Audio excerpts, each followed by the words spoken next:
Angelo's quest to recover and reunite with Azriel finally came to an end. This is my baby right here. He reunited with his daughter, and they immediately began to repair a strained father and daughter relationship. Azriel, at the time, seemed to still hold on to a resentment built on everything she had just gone through. I think we still have to address the elephant in the room. We haven't really taken that time, to do so. It's not about what the world thought it was about. It was about me getting relationships with my daughter, getting the understanding that she was good. Through all the back and forward, the talk, the media, everything, you got painted a picture.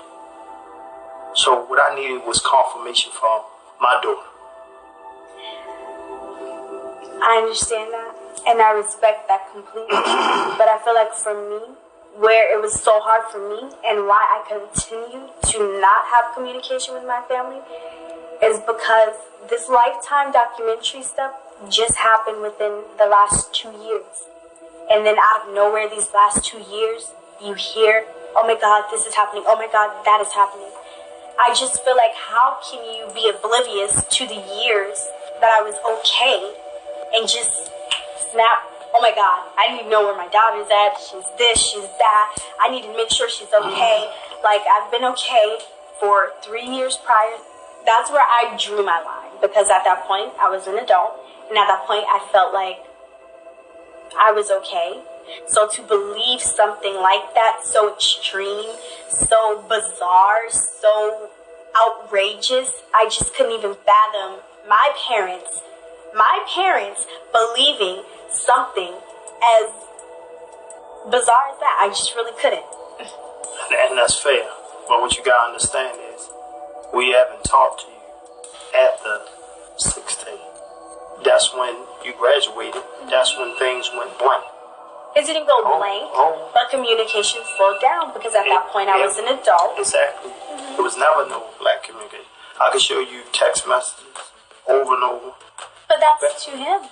To him, to your phones, to everybody's phone. And I would call you guys. No, I have received on an Apple. I don't have an Apple phone too. I would call you guys. Don't paint no picture. Like, I have not talked to you guys in over a year because I would call you guys 4 or 5 months at a time.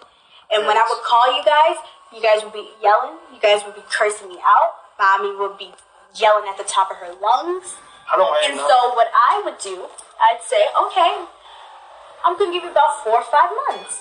And then hopefully you just miss me so much that you just want to talk to me and your arms are open. And eventually it got to that. Unfortunately, it took a little bit longer than I anticipated. Yes. As a parent, guess what? If you did for 4 or 5 months and we didn't hear from you, how do we know?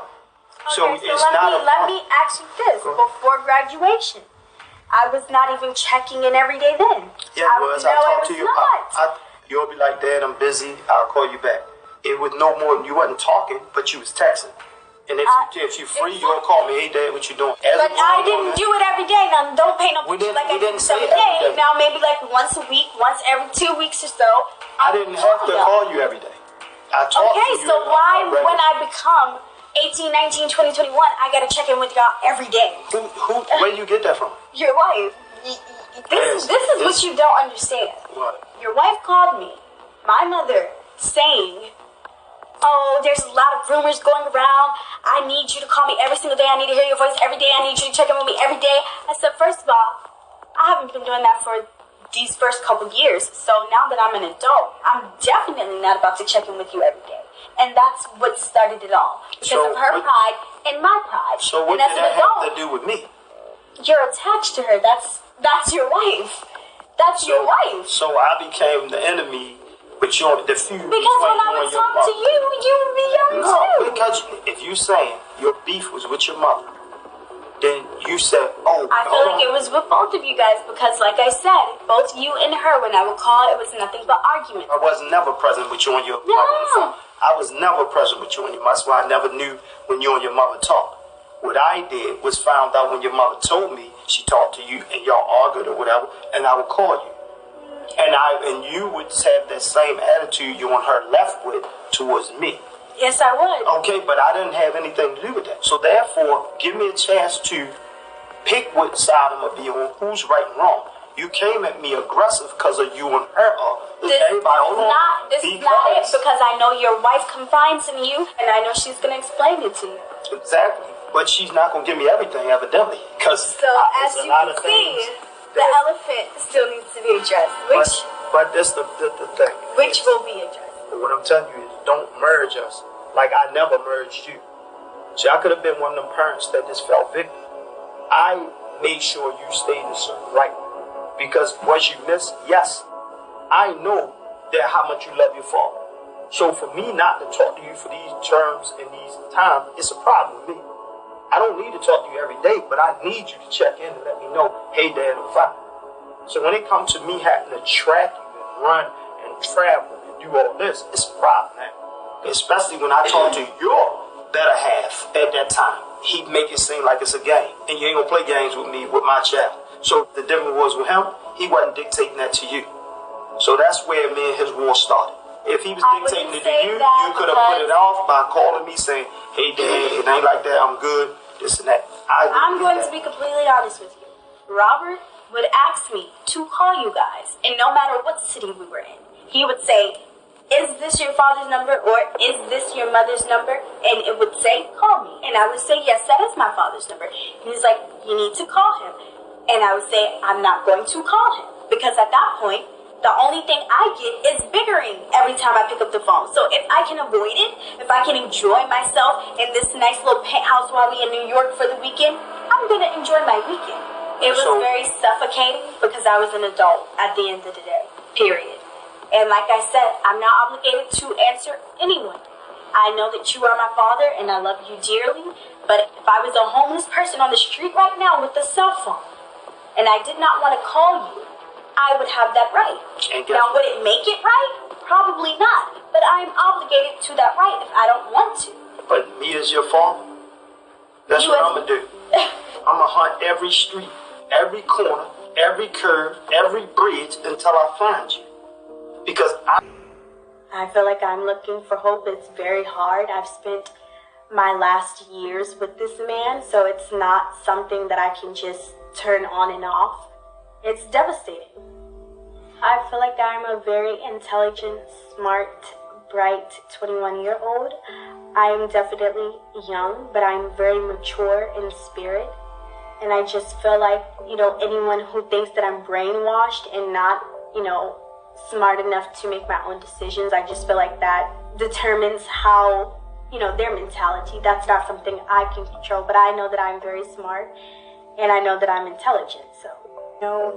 Rob, our last conversation that I had with him in Chicago, he inspired me and told me, Bear, just do what you want, do what makes you happy.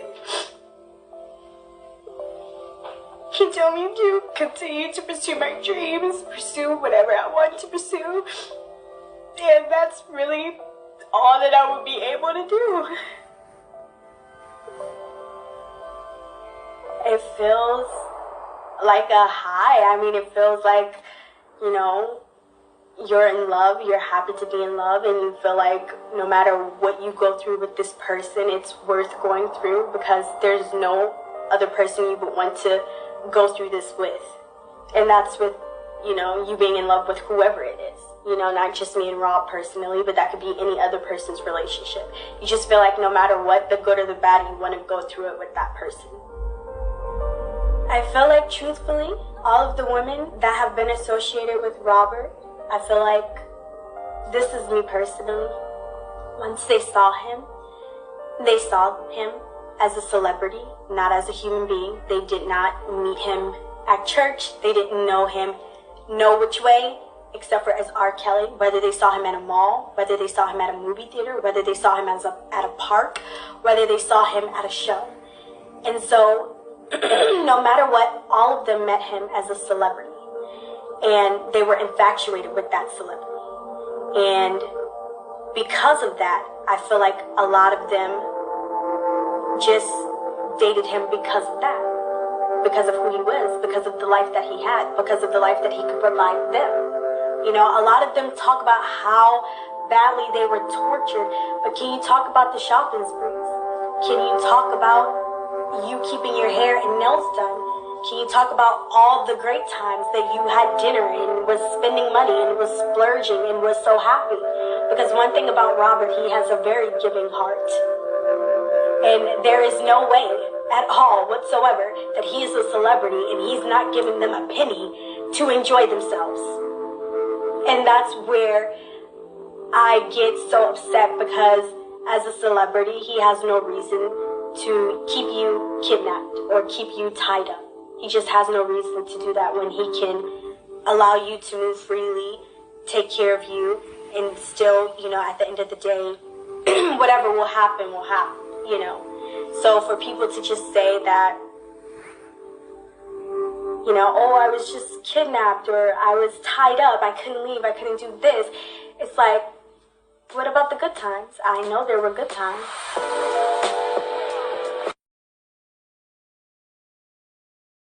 My deepest condolences is to Chicago, because after finding out